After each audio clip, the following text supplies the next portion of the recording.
Saka ito na yung ating pina-didebsel. Ayan.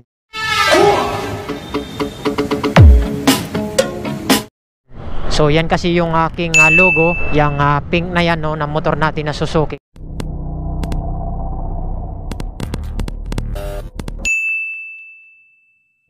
What's up mga amigos? Good morning. I'm Sam Motovlog PH nga pala. So for today's vlog mga amigos, tayo ay pupunta ng notary.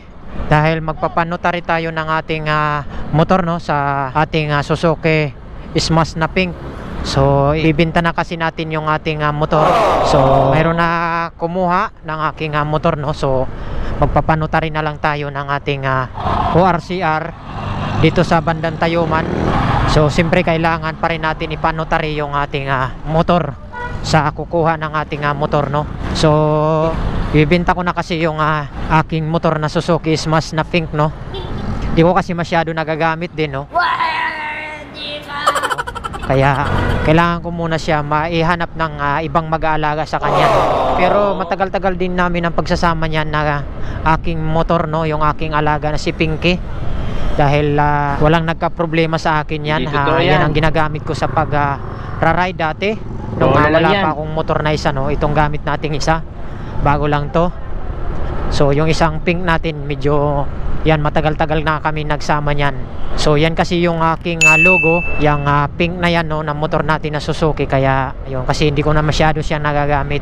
So ngayon pupunta lang tayo sa may rotary para ipa-notary natin yung ating ORCR at para may sali na dun sa bagong mag-aalaga ng ating motor na si Pinky Suzuki. Okay? So hindi na ako magpa-vlog doon sa loob mismo ng rotary. Okay. So ipapakita ko na lang sa inyo pag natapos na tayo doon magpa-rotary ng ating ORCR ng ating motor. So pakita ko sa inyo pala yung aking motor, no, na ginagamit ko lagi pang araw-araw dati nung wala pa itong ating motor na ginagamit na isa, no. So pakita ko sa inyo yung ating alaga. I-walk around ko sa inyo para makita nyo. Okay?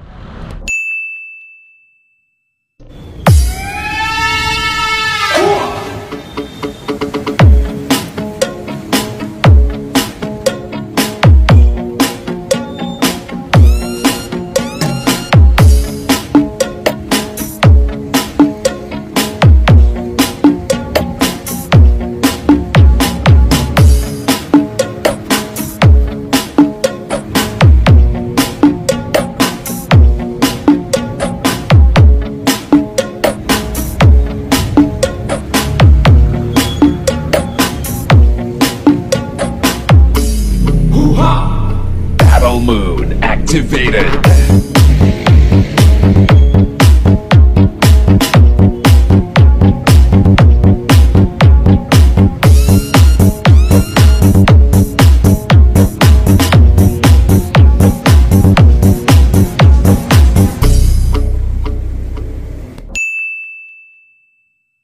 So ayan, di ba, nakita nyo naman mga amigos yung ating ginagamit na motor na Suzuki Smash Pink. So na-walk around ko na sa inyo. So ngayon malapit na tayo dito sa may Tayuman, no. So i-update ko na lang kayo pag natapos na tayo dito sa may pagpaparotary ng ating ORCR. Okay? 20 minutes later.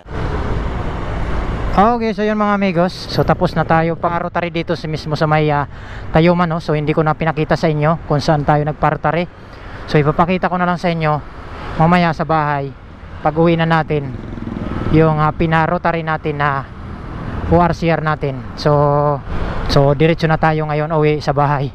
Pakita ko na lang sa inyo yung notary natin para maisalin na dun sa kumuha ng aking motor, sa mag-aalaga ng aking motor na si Pinky. So yun. So update ko kayo mamaya mga amigos pag nasa bahay na tayo. Okay? A few minutes later. So yun mga amigos, nandito na tayo sa bahay, no. So tapos na tayong pagpanotary ng ating motor, no. Ipakita ko sa inyo pinanotary natin. So sabi ko man kanina hindi ako nag-vlog doon, no. So dito na ako nakapag start uli pagdating na natin. So ipapakita ko na lang sa inyo yung pinanotary natin na ORCR natin para mailipat na sa pangalan ng kumuha ng ating motor na si Suzuki Smash Pink. Okay? So yun mga amigos, ito yung ating original ORCR, no. Ayan. Ito yung CR, ito yung OR, no? Yan, baliktaran sila. So ito na yung ating Xerox at saka yung ating ID na dalawang valid, no? Pinirmahan ko na ng 3. Saka ito na yung ating deed of sale. Ayan, deed of sale of motorcycle. Ayan, mayroon nakasulat dyan. Siyempre pangalan ko at saka month, yung magkano, saka yung pangalan ng may-ari na ng motor natin na Suzuki Smash. So, yan, kompleto na. So, perma ng attorney, ito. So, dalawa. Siyempre, sa akin yung isa, sa kanya yung isa. Okay na. So, magiging sa kanya na tong ating deed of sale. So, yun lang mga amigos, no? So, kompleto na. May perma na tayo dito na 3 at yung Xerox ng ORCR. Yan. At itong original, ibibigay na rin natin. So, yan. Magpaalam muna tayo sa ating motor na si Suzuki Smash kasi iba na yung magmamay-ari nito. So, nandun na kasi kinuha na sa akin. Nauna na yung motor bago yung deed of sale, no? Inuna na kaagad. So, nagmadali kasi yung may-ari. Gusto na niya kasi gamitin yung motor natin. Kaya, kinuha na niya. So, nahuli yung deed of sale. Pero, okay lang. At least, okay na yung ating deed of sale. So, yun lang mga amigos, no? Okay, so yun lang mga amigos, no? So hanggang dito na lang muna yung ating vlog. Pagpasensya nyo muna, hindi ako nakapag-vlog doon mismo sa may Rotary, no? Notary, doon sa may Tayuman. So dito ko na ipinakita sa inyo yung ORCR ng kumuha ng ating motor. So yun lang mga amigos. Ride safe always and peace out mga amigos.